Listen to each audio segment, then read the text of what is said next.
What's up, homie? What's up? What is up, guys? We got a good one for you tonight. So, Chris and I have just spent behind scenes for what, Chris, 20 minutes now? Something like that. Talking with Landyn Hossler. Landyn runs in Schuylkill County with the Skook Hunting Club. If you don't know who that is, Yep. I'm not telling you. The reason I'm not telling you is because you're going to see this buck we're going to pull up here for you. Landyn has shot 2024 archery season, what I call a giant. Mm-hmm.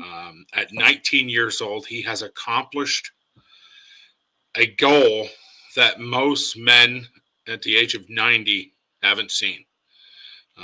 And I think and where's it at? And where's it at? You're trying to give it up. No, don't worry, I muted you. But go ahead, Chris. Before we get into it, I want to give a quick hit to the sponsor thing there with the Matthew Bladeworks video. You cool with that? Yep. Let's throw Matthew and then let's get Landyn on here. Yep, sir. Hey, this is Chris with Big Sexy Outdoors, and if you were lucky enough to get a deer like I did, you are going to need a set of Matthew Bladeworks knives. I have the Christmas set, and you can grab your own set by using the code BSO to get $50 off. They have a lot of great knives, and I highly recommend you use them. Thanks. You are a good-looking dude, Chris. Hey, it ain't easy being pretty. But you know what's even pretty. Uh-oh, here it is. Good. Speaking of pretty, there he is. Yep. The man, the myth, the legend. So, introducing to you guys, 19-year-old Landyn Hossler. Landyn, tell us a little bit about yourself. I'm Landyn Hossler. I'm originally from Ashland, Pennsylvania. I am a volunteer firefighter and love hunting. And love hunting. You didn't just say hunting. You said love hunting. I love hunting. So, hey, before we start, let's get this picture drawn up here. Chris, you want to throw up a picture of Landyn with this giant? That's not his giant. That's his giant butchered. All right, there we go. Dude, what a monster. So let's talk about this buck. First, I'm looking at the rack, and I know there's a whole lot of points. Give me a point system on here. There was 18 original points. 15 of them were scoreable. 15 were scoreable. And did you guys do a rough score? We did a rough score of a 169 we got him at. Jesus, 169. Now, that's something. At 19 years old, imagine what you have accomplished. I mean, that is a giant. Now, that buck, have you seen that buck prior to the season? I know in many situations, rut will happen, inline muzzleloader, youth rifle, and deer start to move and change areas. Have you seen that buck prior to the season? We've never seen that buck, never had him on trail cam through all summer, nothing. Never seen that buck once. So the coolest part of that answer is you did send us trail cam pics. So where did these trail cam pics come from? They came from guys on the land next to us and other guys like down on the fields, down below us. They sent me some that they have him through the year, and I just managed to get lucky with them. So, Chris, let's flip through some of these trail camera pictures while we're talking here. So we're going to have Chris flip through some of these. These are all pictures sent, as he said, through other guys. Landyn has not seen this buck, which I think is just really, really neat. So what was your target buck for the year? I know what you ended up with. We all see it. What I got it. The story's got to be out there. What was the target buck? I actually didn't have a target buck. We had a lot of nice ones on camera, a lot of 10s, 8s. I was just after, pretty much we had a wide 10 up there I was after, but our other family member shot him. So, but the wide 10 probably mainly I was after. But this guy here, I said he just wanted to pop out to me, and he came out. Now, give me a date. What date did you shoot this buck? I know it was archery season. October 24th. October 24th, which sounds to me like it's right in the week of inline muzzleloader. Correct me if I'm wrong. Inline muzzleloader and youth rifle. Yep. So now that tells me you haven't seen this buck on trail cam. You haven't seen it move, and that tells me that someone was in there doing one of those things and decided to give that buck a good bump.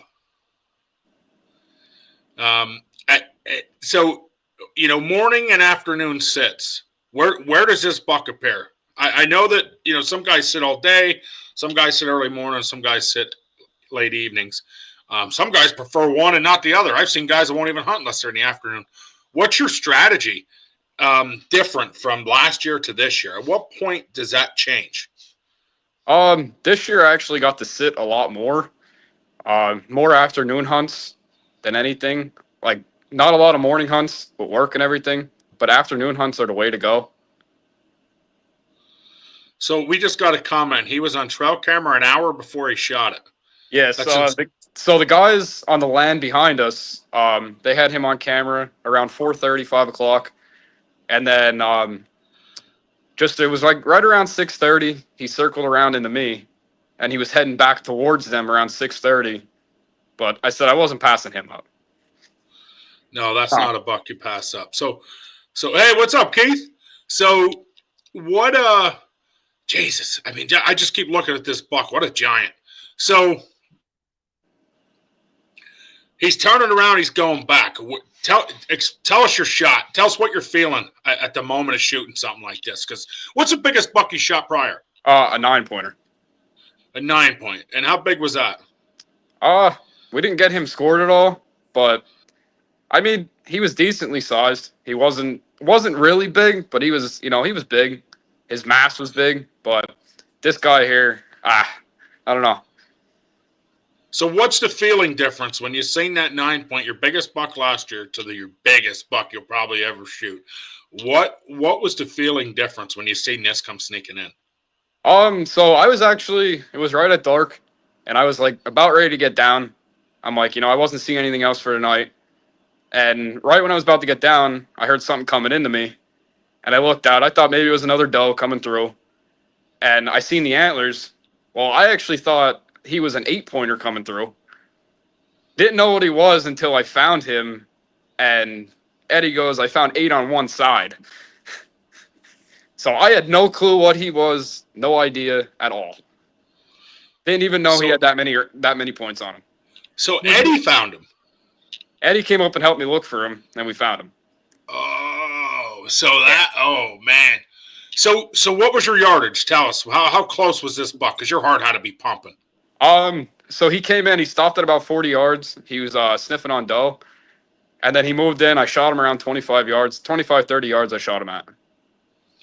Dude, what a giant. And you thought he was an 8-point? I thought he was an 8-pointer. So you probably didn't have any other feeling or difference in that at first. At first you were just... Yeah, no, I just... Probably like, it's a normal 8-point buck. Yeah, I said the heart got racing, and I laid that smackdown on him. That's my first compound deer, my first compound buck ever.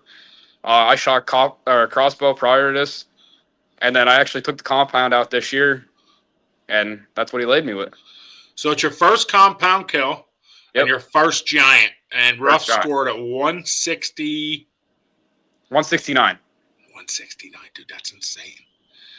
So, okay, I got to ask this. What was your reaction walking up to this buck? So you think this buck is an 8-point. This is the coolest part. You think this is an 8-point. So as you shoot, it's no different than shooting your last year 9-pointer on a thing. So what was your reaction? I just about cried when we counted all those points. I dropped to my knees, and I was just shaking. I didn't know what to do. Like, I was about to cry. So Eddie is your stepdad. Yes. And I know on a personal level. So what was his reaction? He was, very excited. I was getting the hugs, the fist bump. He was just, yelling in the woods, like woohooing and everything. He was happy. He was happy. Dude, I wish I would have got a video of you guys finding that buck, because that would have been an insane video. That would have been absolutely insane. Chris, you want to ask something? You popped up. Yeah. I've been one. I was wondering, did it come in by itself, or was it with a couple others? Prior to this, I had 2 doe in there with me, and then he came strolling through by himself. Gotcha. And was there anything different about your setup that day than you had prior? Oh no, I just just go out and just, you know, see what I can do. So, viewer says, "Is this a PA buck?" You want to tell them what wildlife management unit you're hunting, and answer that. Just don't let Ben say anything because he's going to give away. 4C. Spit my drink out, you jerk. I killed him in 4C. And that is a PA buck. I mean, you guys asking, that is a Pennsylvania buck. I see there's a couple guys just coming on. We're at 34 viewers live right now. So that is a PA buck that has been rough scored at 169, and it is in Wildlife Management Unit 4C. And Landyn is 19 years old, and it's his first time with his compound bow. So I guess my question to you is this. I know that in this situation, I know a lot of guys who they feed up to that 30-day period before the season. Some put minerals, some put corn, some do. Did you do anything different from year to year? No. Like every year, usually around April, we'll throw trail cams out. We'll feed them until around August, somewhere around there, and then that's it. And then it's time to have fun, go out and hunt in that stand. And one thing you told us before off camera I thought was really cool, because I hunt the same way, and people think I'm insane for it. I get yelled at every day about all-day hunts. How do you hunt? Where's your window to go in? Are you an all-day sitter, or where do you stand? I'm morning and night kind of guy. If I'm not seeing anything past 9:30 in the morning, I'm usually getting down, and then I'll get in around like 2 o'clock until dark. So I'm more of a morning night guy, and mid-afternoons I'm not a big fan of. Jesus. So I just keep looking at that buck. He go in when first light because he's scared of the dark. Hey man, there ain't no wrong with that. I just want to point out in his behalf, it didn't affect anything. It didn't affect anything at all for him. So let's talk setup. I know last year you used a crossbow, right? You shot a 9-point with a crossbow, and they go into your first compound. What's your setup? What are you using right now? I'm using a Matthews Mission. Matthews Mission. Everybody's with the Matthews. I have one too. Okay. Had you had any other sightings on him, trail camera, etc.? So the trail cam pics you're seeing that Chris is flipping through right now are the 8 trail cam pics that they have. Correct, Landyn? Yes. So that's my favorite, because the tree stand ladder's right there. That's my favorite of all the ones you sent, because I can see the tree stands, 15 yards, 10 yards. Yep.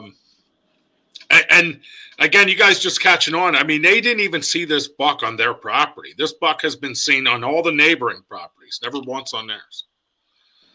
So it's incredible. What an incredible buck. Okay, we're shooting a Matthews Mission. Give me your setup. You're going from a Matthews Mission. That's a solo cam. It's not the new bow, but it's a newer bow. Where are you? What are you shooting broadheads? I'm shooting Rage Hypodermics. Rage Hypodermics. So does that mean I can get you to change over to interlocks? I mean, I can give him a shot. Huh? I get you to change over some interlocks? We could probably make that happen. What do you think? I could definitely give him a shot. I got some here we can get you to test. Yeah, I think we can get you to change. They got some pretty cool ones out there. So you're shooting the Rage Hypodermic. You're shooting Mission. Are you shooting single sight? You say shooting the triples. What are you shooting? Triples. Triples, man. I can't shoot it. I would miss. I'm telling you right now. Every time I ever shoot triples, I can't shoot it. I don't know why. I shoot the single pendulum HHA. I don't know why.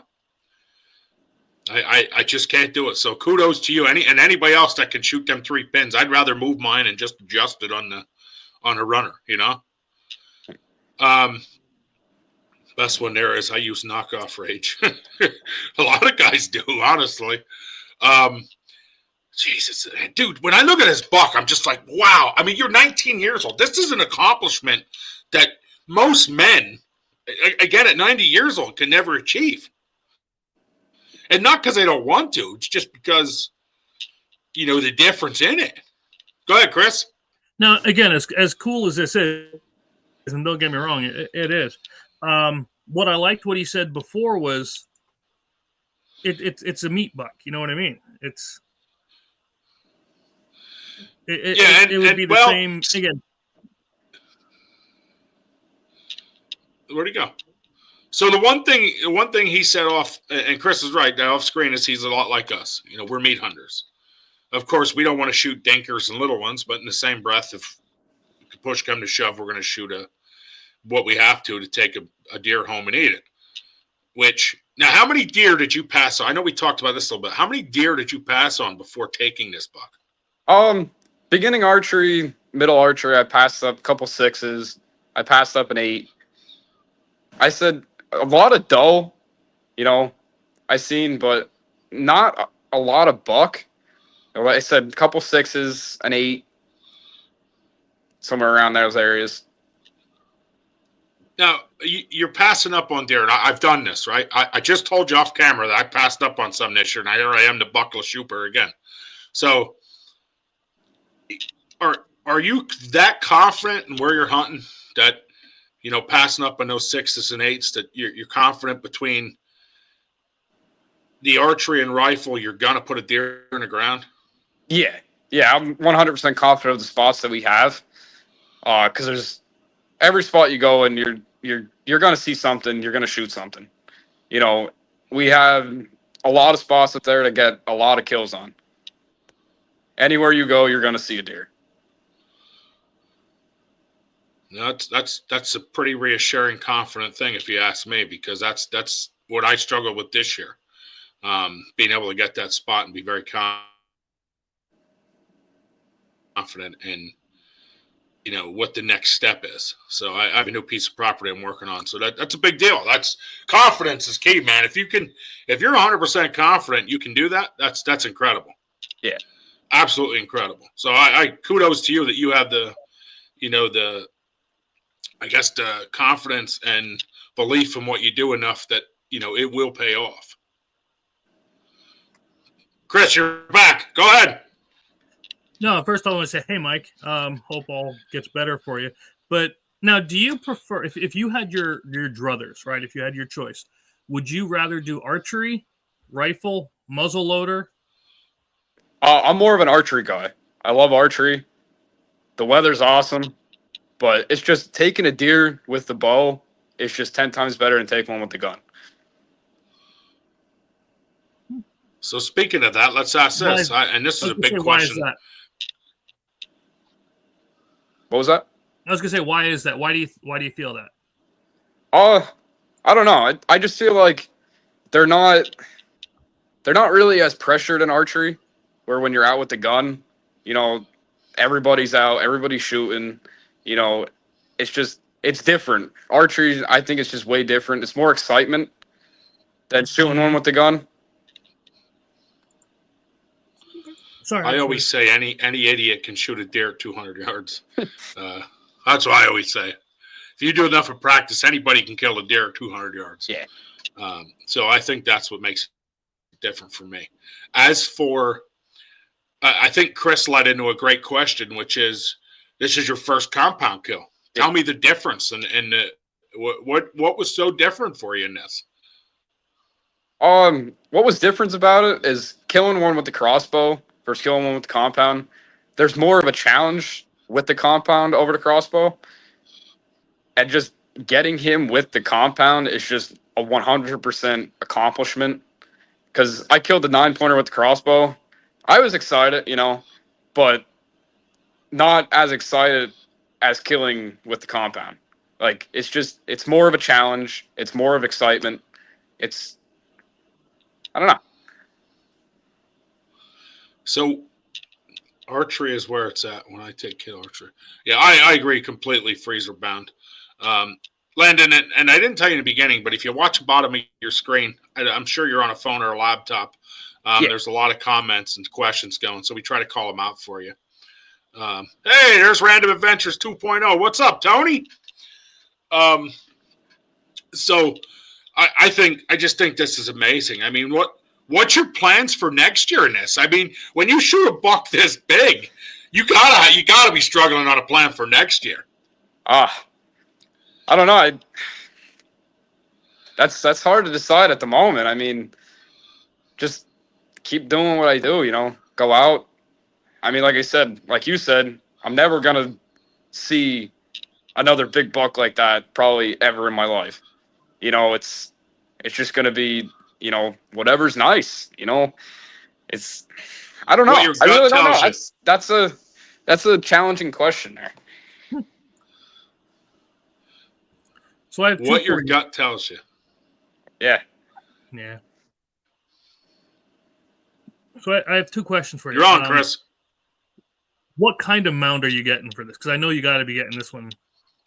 Oh, I'm going to be getting a Rounded shoulder mount. I'm going to get a shoulder mount for him. Nice. Okay, And, I got to ask this, Chris. I'm going to butt in a minute, only because it goes with yours. Who are you getting to mount it? And I have to ask that only because a buck like this, you have to trust somebody to mount that buck. Mm-hmm. Yeah, we actually have a guy down in Port Carbon, Jamie Kidsock. He did all my other bucks for me, and he does an amazing job. Very amazing job. He's a good dude. He actually mounted some fish for him. He's a great guy. Yeah. See? Sorry, Chris. Didn't want to interrupt. No, that's cool. I like that. I was going to ask, what's the process for getting it scored? And how long are they going to take to get it back to you? So the process is, we took it down for the rough scoring. We got 169. Then you have to let them sit for 60 days and then take them down to the game commission and get them official scored. So they have to sit in room temperature for 60 days in order to get them completely done. So the game commission itself will score it for you. Yes. I wasn't ever sure who scored it. I know they have official scoring places. I didn't know if in PA if that was the option or if we had others. So that's definitely something I just learned. Yeah. I think that's really cool. So ladder stand? Are you climbing sticks? Are you in a saddle harness? You're hunting with a compound, so things have changed. Where are you at with that? Oh, in a ladder stand. So you compounded this out of a ladder stand? Yeah. With a shooting rail? Yeah. Is this your first deer ever, right, with a compound? With compound, correct. Now, I have to go this because I've done it, and I know the answer for me. You've never hit the cam off of that shooting rail picking that bow up. Nope. You will. Give it time. Nope. I've done it, man. A million times I say I'm not going to. Now I'm tall, which helps. And you're not short, so that'll help. But that shooting rail definitely has effect. What kind of ladder stand are you in that your cam isn't hitting? That might be a good one out there for people that are... The big game 2-man tree stand. So, okay. So you had some room in there, too. All right. Yeah, that's what I use. That sounds about right. Like I said, it's only ever happened a few times, but I definitely had that bottom cam smack off that rail a few times. Ben, you shot your own camera off of a railing. I have, yes, with a GoPro. It's bad. The video's up. If you guys want to see it. Thanks, Chris. Way to ruin the day. No. So where are you at with, a lot of guys are telling me they gotta, I go back 7 miles to shoot a buck, and I'm going to tell you now, they ain't shooting a buck like this. So tell me, how far off a main highway do you think you're in between your distance? I'm sure you're driving in some, right? Yeah, we're a good distance off of the highway itself. We're actually up on the Windmill Road, so it's a pretty good distance away from the road. Besides that road you have, but that's about it. So what do you think you're in off a main road? Do you think you're in about a mile total to a tree stand? 2 miles? If you're counting the Windmill Road, yeah. If you're counting the main road, about 2.5 miles. So you're about 2.5 miles total. Yeah. See, now that's a lot of guys say that's a big deal. Yep. Go How ahead, far Chris. it run? He actually, so I shot him at night. As you can see, the pictures are daytime in there. I shot him at night. He ran a little bit. Actually, Eddie's cousin was up there with me. He came in. he must have laid down about 40 yards, 40, 50 yards from where I shot him. And we picked him up, and he actually ran across the Windmill Road and down. But we crossed the Windmill Road looking for him, and we heard him circling in there. So we stopped looking, let him go for the night. And we went up around 12-ish. We went back up, and we walked maybe, I'd say, another 30, 35 yards, and there he was laying. I mean, he ran a good bit. That's because we kept pushing him, Yeah. So what's your always standard scares me about procedure? leaving them overnight. Sorry, Chris. So what's your standard procedure to do that? Is your standard procedure in the deer you shoot to get up and push? I mean, you get up right away if you're confident, or do you still let them sit a few hours, or what's your normal? Usually archery season, we sit a little bit. That excitement was running through with me with being the first one, so I got up a little too early. At first I actually thought I missed, but I did see him jump because where I hit, we had no blood, no nothing. We walked up a little bit, and there the arrow was blood everywhere. So I'd say I probably sat a little too short from the time. I probably should have sat a little bit longer. But so arrow covered in blood. Do we have bubbles? What do we have?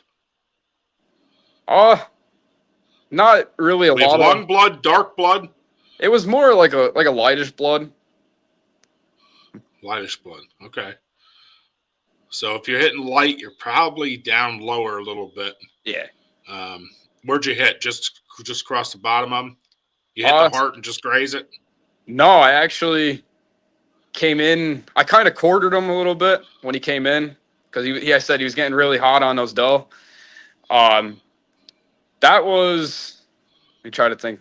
Yeah, that would be the entrance hole, the way he was standing. So I hit him a little back. I said it was dark, a little bit darker, getting really, end of light. So I kind of threw an arrow at him. So I'd say I hit him back. I think I might have skinned the lungs a little bit, and then out the other side she went.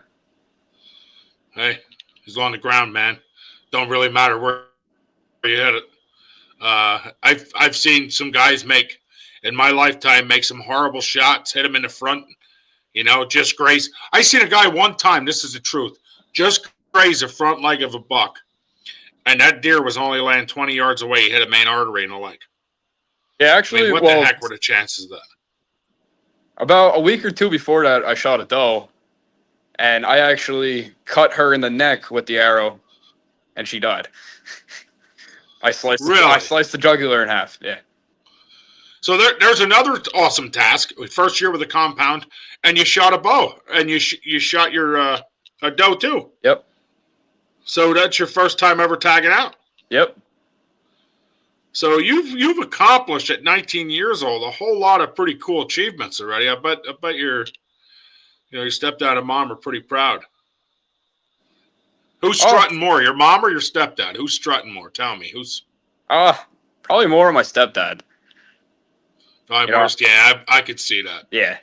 I could see that. He's strutting around. Your mom's probably trying to keep him calm, right? He's showing us off to everybody. I bet he is, man. Man, there's nothing wrong with that. There is nothing wrong with being proud. I think there's nothing wrong with that at all. I mean, you walk in the woods and your intention for that day were what? Just, hey, we'll just shoot something. Did you have the intent to shoot something? Like I've already gone in the woods and was like, it don't matter what happened. So it was. If I see a 6 today, I'm shooting it. I wasn't gonna go out that evening, but I don't know. My mind just told me go sit in the tree stand for a couple hours. You don't know what's gonna happen. But I went out, sat down. I said I had little things there and there come through, little doe there, and then it was like right around 6:30ish, 6:25. He just came strolling through. So you didn't have the intention of go hunting? No, I didn't. Not that day. And I was God like, you know what? My mind's telling me I got to go out. God is good. Remember that. He gave you that little bit of incentive to get your butt up and get out there. Yep. So it's amazing how that all works. I just think that's amazing. So what's your plan? I mean, let's go back to the upcoming season. Let's go back to that. You gotta have some kind of plan to get something bigger, right? Are you already starting to scout somewhere? I mean, it's going to be a tough goal. Are you already starting to scout different areas to see if you come up with something different, or you? Not did you really. move some trail cameras? What? No, nothing yet. So your plan to maybe change a food source or set up a tree stand a little different? You got to be thinking something ahead of yours, because when you shoot a buck like that, your goal is always to top it from year to year. They're got to have something going on. I mean, I'd like to, get a climber, because as I said, never hunted out of a climber. Try some different areas out. Put some cameras in different areas, some feed in different areas. Try those out. But other than that, the mine's going to start racing soon. Around April is when I'll start putting my cameras back out, March, April. Start seeing what deer are up there, what new deer come through. Start scouting my area a little bit better, a little bit more. So to weigh in at? Go ahead, Chris. I actually didn't get him weighed in, just scored and everything. But if I would say, I'd say he's probably about a 220, 230 deer. I would say at that size. At that size, I would say he'd have to be. I mean, you don't see many PA buck at that size. You do see a lot of PA buck, since it's antler restriction, that have bigger racks, but the body size usually isn't there. So you're seeing a 3-year-old or a 2-year-old that has a nice 8-point rack. Yeah. So let me ask you that: what antler restrictions? Right, years ago they changed them. We used to be able to kill anything, a spike buck, whatever. Do you think the antler restrictions have helped in your situation, or you think they have made it worse? Them coming up with this antler restriction, I think it helped a lot with getting a lot more bigger buck on properties, a lot more bigger buck out there, a lot less deer killed, a lot less bucks. I think, in my mind, I think it helped more with doing the 3-on-1 side. It's better, things are growing more, you're getting bigger buck everywhere in the area. Anywhere you go, there's bigger buck because of this whole thing that's going on. I have to agree. I first thought the antler restriction was terrible. And the more the years go, the more I think we definitely do have bigger bucks. Yeah. I don't think we have more bucks. I think we have bigger bucks. And I do agree that I think that's a big deal. Now, area you're hunting in. So let's talk a little bit about area you're hunting in. I do not want to give away your location. I do know where you hunt, and that's. So we're about 2 miles in. Are we in? So the area you're in, I know there's some steep hills. I know there's some heavy laurel patches. I mean, where does this buck come from? Is this coming through the roughest stuff in the mountain, or is this just? He actually, the area where I shot him at, I have thick stuff to my right, and it's more open in front of me. So he was just coming right down a run. He was gonna cross right over back to where he came from, back into the other thick stuff behind us, and just try to protect himself through the night. But these guys actually, they seen him, every day through the week. They were seeing him more and more and more. So he was starting to play dumb. He was, I don't think he wouldn't have made it through the season. I don't even think he would have made it a week after I shot him, or even the next day. He was playing dumb. So the rut was starting to get to him, and he was starting to make stupid decisions. Yep. So you're telling me these guys were seeing this buck in wide open fields, and they were seeing this buck just about everywhere? Not really wide open fields, because they're more like the wooded area, thicker kind of stuff. So they were seeing him in the same things that I have on my side. So they were seeing him, just passing through, but couldn't get a shot on him. They were seeing him about, the one guy actually had him at 4:30 in the afternoon that day, had him 90 yards away, and I got him at 25. And we have that trail cam pic somewhere. 90. Chris, can you pull that up again while we have viewers on? We have a bunch of viewers on. So you have that trail cam pic. He was seen at 4:30 p.m. in the morning. Which picture was this, right? Nope. It's a daytime pick. I think It was that one, I think. it might have been that one, but I'm not 100% sure. So he was seen at 4:30 p.m. walking by at 90 yards by the neighbor, and he ended up coming 25 yards to you. Yep. So I do have a dumb question, and I'll have your neighbor on here to ask them, so I'm going to ask you. Your neighboring properties, did they inline muzzleloader hunt, or did they have any youth rifle hunters at the time? I think they had a couple. We had one guy with his son up there doing youth hunting rifle, but there wasn't many up there doing the youth season. Not many muzzleloader either. You know, a lot more guys. They're more of the archery and, you know, beginning rifle season, but we don't really have many muzzleloader hunters up there. So do you feel that inline muzzleloader week impacted or helped in any way? I know in a lot of situations that I've been in that, you know, they kick the deer off the hill, or they spook them from their area. Do you think any of that happened in your situation? I don't think any of that happened with him, because he came from the cornfields in the beginning, down the bottom, and then he worked his way up the mountain, and he was just roaming around in there for a while. I think it was just more of the rut getting to him. You know, he was starting to rut. You know, he was at that week. You know, he was just moving around, seeing what he can get. So it was more of a rut kind of thing. Nothing was really pushing him around.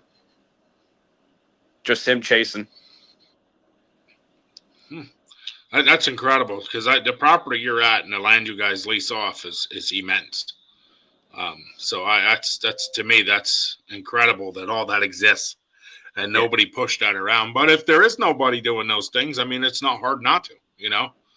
I said, like, a lot of the afternoon hunts up there, like between our property and our neighboring property, I'm mainly one of the only guys up there. You know, between us all, you know, not many people hunt the afternoon up there through the week. So I'm, like I said, I got my property to myself. So if they're moving through, you know, they're just strutting through. They're not really pressured in there. You know, they're not really pressured on any of the land until rifle season, really.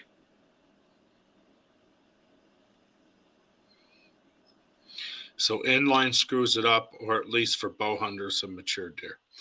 I do feel like the inline and junior rifle season does play a part for bow hunter, has some effect, and I do feel a lot of times it's negative.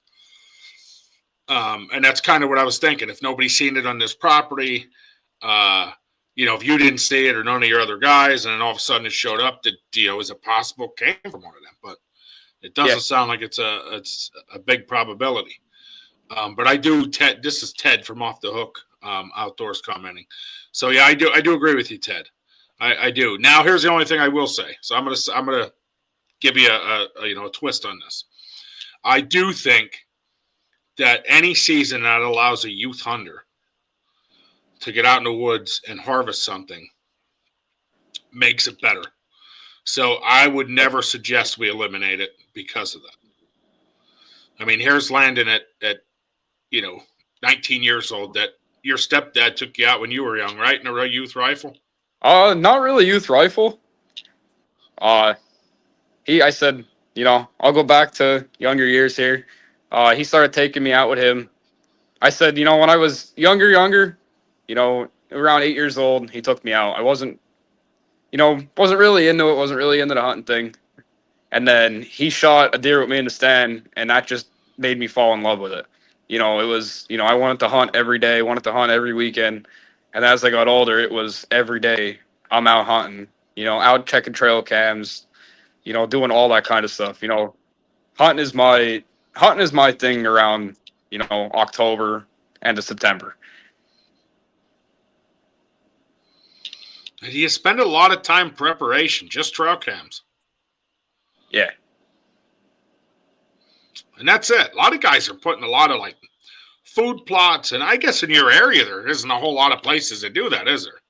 No, it's, you know, we take up the corn, we throw the corn out in the summertime, throw trail cams out, check them, and, you know, usually every 2 weeks we'll throw another bag of corn back up, salt blocks, and then that's it. You know, there isn't really a lot that, you know, we could put up there. So salt block. Let's talk to salt block. Salt block, is your salt block dedicated to antler growth? I'm not really sure on that one. You know, that's a hard one. I know, like Trophy Rock. Trophy Rock specializes in antler growth minerals. There's a couple of them out there. I know Trophy Rock is one of the bigger ones. So I guess I'm just more curious. You know, did the other guys around you do the same stuff? You know, they're putting things like that out. Yeah, like a lot of the guys on our land, you know, there's a couple of us who'll put trail cams out, corn out, you know, things like that.